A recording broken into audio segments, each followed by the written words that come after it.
ഒന്നാമത്തെ ചോദ്യം. ഭക്ഷണം കഴിച്ച ഉടൻ ചായ കുടിച്ചാൽ ശരീരത്തിന് എന്തു സംഭവിക്കും? എ. ദഹനം വേഗത്തിലാകും.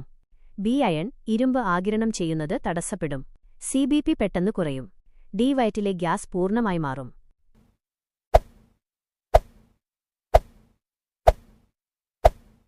ശരിയായ ഉത്തരം ബി. അയൺ, ഇരുമ്പ് ആഗിരണം ചെയ്യുന്നത് തടസ്സപ്പെടും. ചായയിൽ അടങ്ങിയിരിക്കുന്ന ടാനിൻ, പോളിഫെനോൾസ് തുടങ്ങിയ ഘടകങ്ങൾ ഭക്ഷണത്തിലെ അയണുമായി കൂടിച്ചേരുകയും ശരീരം അത് ആഗിരണം ചെയ്യുന്നത് തടസ്സപ്പെടുത്തുകയും ചെയ്യും. ഇത് അനീമിയ ഉണ്ടാകാൻ കാരണമാകും. ഭക്ഷണം കഴിച്ച് കുറഞ്ഞത് 45 മിനിറ്റിന് ശേഷം മാത്രം ചായ കുടിക്കുന്നതാണ് നല്ലത്. രണ്ടാമത്തെ ചോദ്യം. ലോകത്തിൽ ഏറ്റവും കൂടുതൽ ഓക്സിജൻ ഉത്പാദിപ്പിക്കുന്നത് ഏതാണ്? എ. ആമസോൺ മഴക്കാടുകൾ. ബി. കടലിലെ സസ്യപ്ലവകങ്ങൾ. സി. ഹിമാലയൻ വനങ്ങൾ. ഡി. തെങ്ങ്.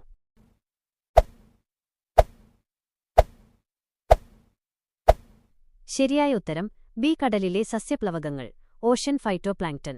പലരും കരുതുന്നത് ആമസോൺ കാടുകളാണ് ഭൂമിക്ക് ഏറ്റവും കൂടുതൽ ഓക്സിജൻ നൽകുന്നത് എന്നാണ്.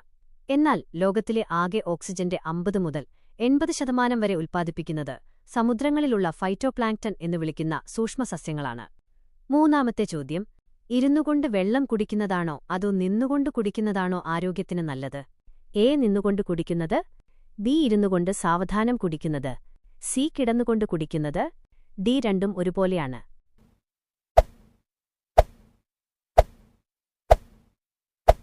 ശരിയായ ഉത്തരം ബി. ഇരുന്നുകൊണ്ട് സാവധാനം കുടിക്കുന്നത്. നിന്നുകൊണ്ട് പെട്ടെന്ന് വെള്ളം കുടിക്കുമ്പോൾ വെള്ളം നേരിട്ട് അടിവയറ്റിലേക്ക് ശക്തിയായി പതിക്കുകയും ദഹനവ്യൂഹത്തെയും വൃക്കകളുടെ പ്രവർത്തനത്തെയും ബാധിക്കുകയും ചെയ്യും. ഇരുന്നുകൊണ്ട് ചെറുചൂടോടെയോ സാവധാനമോ കുടിക്കുമ്പോൾ പോഷകങ്ങൾ കൃത്യമായി ശരീരത്തിന് ലഭിക്കുന്നു. നാലാമത്തെ ചോദ്യം. സ്വന്തം ശരീരത്തിന്റെ നിറം മാറ്റാൻ കഴിവുള്ള ഓന്തിന്റെ നാവിന് എത്രത്തോളം നീളമുണ്ട്? എ. അതിന്റെ ശരീരത്തിന്റെ അത്രയും നീളം. ബി. ശരീരത്തിന്റെ 2 ഇരട്ടി നീളം. സി. 5 സെന്റിമീറ്റർ മാത്രം. ഡി. നാവിന് നീളമില്ല.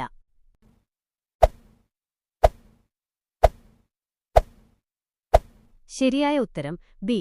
ശരീരത്തിന്റെ 2 ഇരട്ടി നീളം. ഓന്തിന്റെ നാവ് അതിന്റെ ശരീരവലിപ്പത്തിന്റെ ഇരട്ടിയോളം നീളമുള്ളതാണ്. സെക്കൻഡിൽ വിരലൊടിക്കുന്ന വേഗതയിൽ നാവ് പുറത്തേക്ക് നീട്ടി ഇരകളെ പിടിച്ചെടുക്കാൻ ഓന്തിന് സാധിക്കും. അഞ്ചാമത്തെ ചോദ്യം. തുമ്മൽ ബലമായി അടക്കിവെച്ചാൽ ശരീരത്തിനെന്ത് സംഭവിക്കും? എ. പെട്ടെന്ന് പനി വരും. ബി. ചെവിയിലെ കർണപടം പൊട്ടാനോ രക്തക്കുഴലുകൾ തകരാനോ സാധ്യതയുണ്ട്. സി. കാഴ്ചശക്തി താൽക്കാലികമായി പോകും. ഡി. യാതൊരു കുഴപ്പവുമില്ല.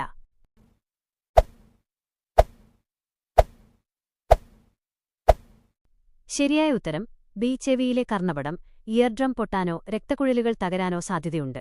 വലിയ സമ്മർദ്ദത്തോടെ പുറത്തുവരുന്ന വായുവിനെ മൂക്കും വായും പൊത്തിപ്പിടിച്ച് തടയുമ്പോൾ ആ മർദ്ദം തലച്ചോറിലേക്കും തൊണ്ടയിലേക്കും ചെവിയിലേക്കും തിരിച്ചടിക്കുന്നു. ഇത് ചെവിയിലെ തൊലി പൊട്ടാനും അപൂർവമായി തലച്ചോറിലെ രക്തക്കുഴലുകൾക്ക് കേടുപാടുകൾ സംഭവിക്കാനും കാരണമാകാം.